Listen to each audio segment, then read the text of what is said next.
안녕하세요. 효성의 신정 변호사입니다. 안녕하세요. 효성의 배지영 변호사입니다. 우리 학폭이 발생하면 가장 먼저 어떤 조치가 일어나는지 아세요? 학교에서 신고를 받게 되면 사실관계 확인부터 시작해야죠. 그렇죠. 사실관계 확인 때문에 부모님이 쓰는 확인서가 있습니다. 학폭 사건에서 이 초기에 일어나는 확인서는 굉장히 중요해요. 이게 학생의 확인서도 그렇지만 이제 부모의 확인서도 교육부에서 발행하는 이제 가이드북을 보면 어떤 내용들이 있어요. 보면서 항목들에 대해서 한번 설명을 해보고 이것과 관련해서 피해자의 억울한 경우, 뭐 가해자의 억울한 경우, 혹은 가해자가 잘 해결하고 싶은 경우 어떤 식으로 쓰면 좋은지 팁들이 있다면 팁들을 설명해주면 좋을 것 같아요. 그래서 한번 봐볼까요? 내용을 보면 보호자 확인서 이렇게 돼 있고 학교폭력 이제 사안 처리 가이드북에 양식이 있어요. 그래서 이제 설명을 보면 사안 번호를 적는 란이 있고 본 확인서는 학교폭력 사안 조사를 위한 것입니다. 자녀와 상대방 학생에 관련된 객관적인 정보를 제공해 주셨으면 합니다. 사안 해결을 위해 학교는 객관적이고 적극적인 자세로 임할 것입니다. 라는 그 안내 문구가 있어요. 그래서 뭐 기본적으로 학생의 이제 성명, 반, 성별 이렇게 있고 처음에 이제 사안 인지 경위를 이제 적게 돼 있어요. 이 말씀을 나누기 전에 우리가 형사 피의자에게 조사 가기 전에 변호사님 자주 하시는 말씀이 있어요? 네, 있죠. 어떤 말씀이죠? 제발 묻는 말에만 간단하게 그죠. 답변하라. 쓸데없는 말 하지 마라. 쓸데없는 말 하지 마라. 말하다가 괜히 쓸데없는 정보를 흘리고 쓸데없는 인상을 남길 수 있으니까 무조건 수사관님이 묻는 말에만 간결하게 답변하라고 늘 그쵸. 말씀드리죠. 그러니까 물이 쏟아지면 다 주워 담을 수가 없잖아요. 그래서 이런 것들도 사실은 뭐 마찬가지 아니겠습니까? 맞습니다. 네, 그래서 그런 관점에서 저희가 설명을 한번 해보면 좋을 것 같아요. 그럼 다시 보호자 확인서를 이제 살펴볼게요. 사안 인지 경위. 여기는 뭐 알게 된 뭐 경위 설명하면 되잖아요. 그렇죠. 뭐 전화를 받았다, 아이가 얘기했다 이렇게 설명하면 될 것 같고 다음 항목을 보면 현재 자녀의 상태가 어떤지 뭐 피해자 입장에서는 뭐 입증할 수 있는 것들 뭐 실제 상해를 당했거나 그런 것들은 그냥 여기 드러나긴 할 텐데 심리적으로 되게 힘든 것들은 여기에 드러나지 않을 거란 말이에요. 그래서 그런 부분들 건 전후에 어떤 상황들을 좀 설명을 해주면 이제 좋을 부분이라 피해 학생이라면 그런 전후의 어떤 감정 변화나 혹은 그런 부분들을 설명을 좀 잘해주면 좋을 것 같고요. 뭐 가해자의 입장에서는 뭐 어떤 내용이 있으면 좋을까요?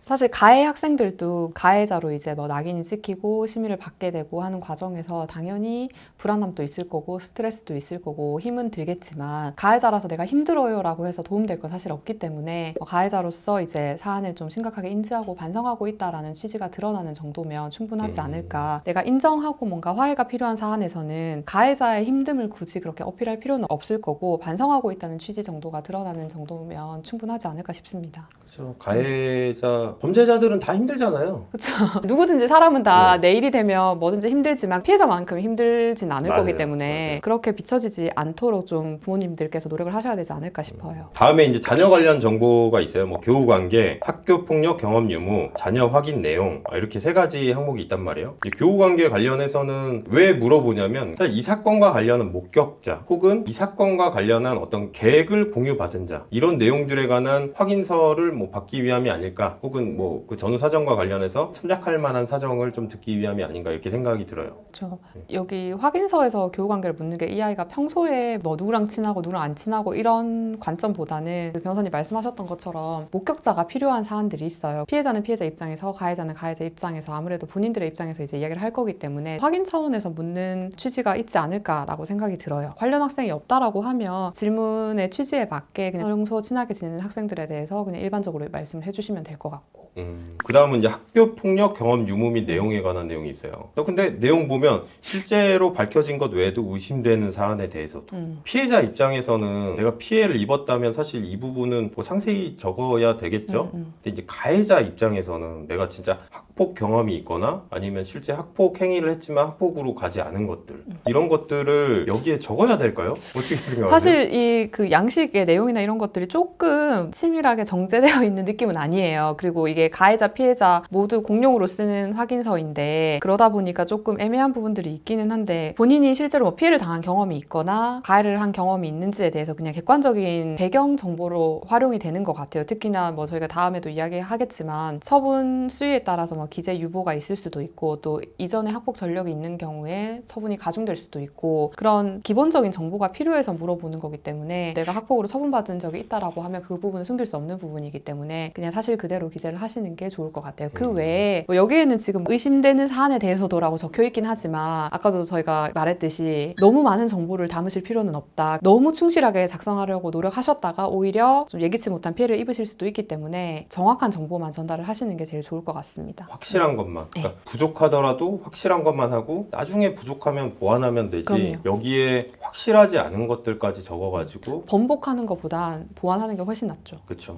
거짓말로 적었다가는 그냥 뭐 아무래도 인상이 나빠지게 되면 뭐 학교나 사안조사관님이라든지 위원님들까지도 이 친구가 하는 이런 사실 확인서 공식적인 오피셜한 문서에도 뭔가 믿을 수 없는 정보들이 포함되어 있구나라고 생각하시면 전체적인 인상이 나빠질 수 있기 때문에 그런 부분은 좀 주의를 하셔야 될 것 같아요.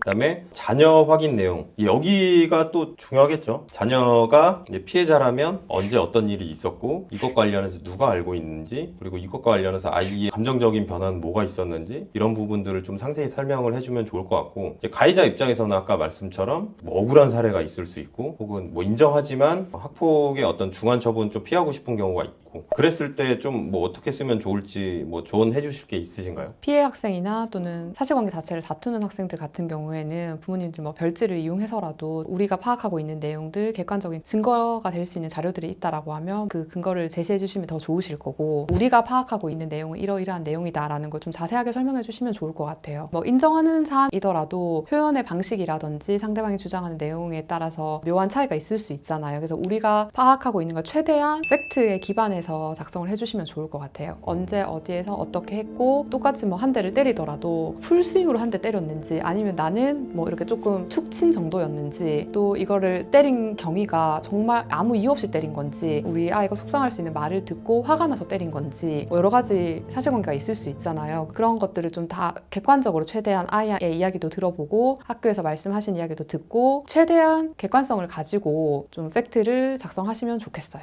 특히 인정하는 사건의 경우에는 너무 변명하듯이 쓰시는 것보다는 최대한 객관적으로 써주시면 좋을 것 같아요. 알겠습니다. 이게 이제 앞으로 내가 이런 얘기를 할 거다 뭐 이런 얘기들인 거잖아요. 그래서 그런 부분들의 어떤 가이드가 될 수 있는 첫 언급일 것이기 때문에 명확히 작성을 해주는 게 좋다. 그 다음 항목은 이제 현재까지의 보호자의 조치. 내용 보면 병원 진료, 화해 시도, 자녀 대화 등이 있어요. 그래서 이 부분은 이제 보호자가 피해 학생을 좀 보호하기 위해서 혹은 가해 학생을 선도하기 위해서 어떤 조치들을 하고 있는지를 물어보는 거잖아요. 이제 가해자 입장에서는 어떠세요? 특히 화해 시도라는 부분이 좀 중요할 것 같아요. 가해자 입장에서는 부모님들 오셔서 이제 화해를 하고 최대한 뭐 그 심의도 안 갔으면 좋겠고 최대한 용서를 받고 싶다라고 입장은 표하시지만 사실 학교에서 적극적으로 중재자가 돼서 뭐 화해를 주선한다거나 하지는 않아요. 지금 단계에서. 왜냐하면 사실 가해자 입장에서는 지금 화가 나 계시고 감정이 올라가 계신 상황에서 뭐 학교에서 적극적으로 계속 주선을 했을 때 그런 식으로 화해를 강요하는 것처럼 비춰질 수도 있기 때문에 학교에서는 굉장히 중립을 유지하려고 노력을 하시고 조치를 해주시지 않는단 말이에요. 학교에서. 그러면 이제 그래서 아무것도 못했어요 하고 손을 놓고 계시는 경우가 되게 많으세요. 근데 조금 안타까워요. 우리 아이가 잘못을 했고 용서를 받아야 되는 상황이라고 하면 사실 조금 적극적으로 움직이셔야 되고 물론 2차 가해가 되지 않도록 선은 지키셔야 되겠지만 직접 자필로 편지를 써서 학교를 통해 전달을 시도해 보시거나 아니면 다른 학부모님들을 통해서 뭔가 의사를 전달하는 거는 가능한 경우들이 많거든요. 그러면 이제 우리 쪽에서 굉장히 미안해하고 있다. 그리고 사과를 하고 피해 보상을 하고 싶다. 피해 보호에 노력하고 싶다라는 의사를 좀 적극적으로 전달을 계속하게 되면 아무래도 같은 아이를 키우는 입장이기 때문에 피해자들께서도 마음의 문을 여실 가능성이 있고 또 화해가 안 되더라도 심의로 갔을 때 꼭 물어보세요. 심의위원들께서 화해하기 위해서 노력했냐? 사과했냐? 그러면 하려고 했는데 뭐 연락처를 못해서 못했어요 라고 하는 거는 사실 변명이죠. 그러니까 최대한 우리가 이러이러한 노력을 했습니다. 그런데 뭐 화해는 못했습니다. 앞으로도 노력을 하겠습니다 라고 좀 구체적으로 말씀을 해주실 수 있어야 될 것 같아요. 그런 방법을 모르시겠다라고 하면 전문가의 조언을 받으셔서 최대한 방법을 찾아내시고 그런 노력을 했고 그거를 기재해 주시면 좋겠어요. 그러니까 화해, 합의, 그러니까 여러 가지 의미에서 이제 중요한 거잖아요. 말씀처럼 현실적으로 어렵다라고 해서 안 하고 노력하지 않으면 누구도 봐주지 않는다라는 그렇죠. 거잖아요. 그래서 내가 할 수 있는 어떤 부모로서의 어떤 노력 그런 것들도 보여줘야 되고 그런 과정에서 부모님이 고통받는 모습을 또 아이가 또 보고 또 아이도 마찬가지로 되게 불편한 경험들을 하면서 사과하고 이런 것들 그런 것들이 아이한테 교육이 될 수 있는 거잖아요. 그렇죠. 굉장히 중요하죠. 이 사실확인서를 기재할 때부터 이게 사건 초기 초기 단계잖아요. 그때부터 우리가 적극적으로 용서를 구하고자 노력하고 있다라는 걸 남기셨으면 좋겠어요. 그렇게 노력하셨으면 좋겠고. 실제로 뭐 잘못했으면 용서를 구해야죠. 그쵸. 잘못으로 저희가 인정하는 거라면 피해자한테 용서를 구하고 사과하는 게 제일 먼저가 돼야 되겠죠. 어쨌거나 이제 현재까지 이제 보호자의 조치는 사실 이런 부분들이고 좀 중요한 부분 설명을 해주셨어요. 그리고 사안 해결을 위한 관련 정보 제공 이런 항목이 있는데 어떠세요?